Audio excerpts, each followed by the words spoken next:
Book of Genesis, chapter 16. Now, Sarai, Abraham's wife, had borne him no children, but she had an Egyptian slave named Hagar. So she said to Abraham, "The Lord has kept me from having children. Go sleep with my slave. Perhaps I can build a family through her."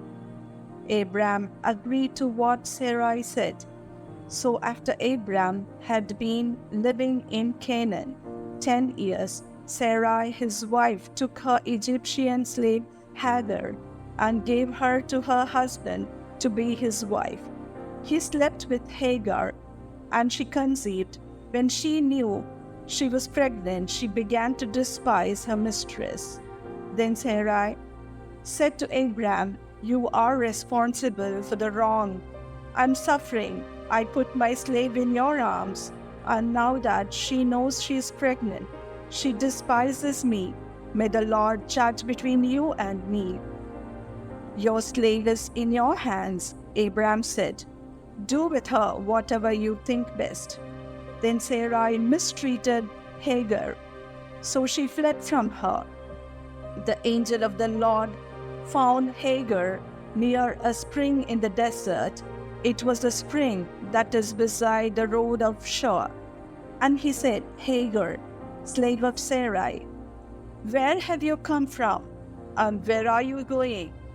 "I'm running away from my mistress Sarai," she answered. Then the angel of the Lord told her, "Go back to your mistress and submit to her." The angel added, "I will increase your descendants so much that they will be too numerous to count." The angel of the Lord also said to her, "You are now pregnant, and you will give birth to a son. You shall name him Ishmael, for the Lord has heard of your misery. He will be a wild donkey of a man. His hand will be against everyone, and everyone's hand against him. And he will live in hostility toward all his brothers." She gave this name to the Lord who spoke to her, "You are the God who sees me."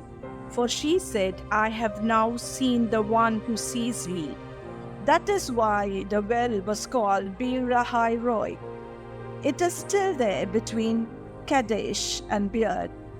So Hagar bore Abraham a son, and Abraham gave the name Ishmael to the son she had born. Abraham was 86 years old when Hagar bore him Ishmael.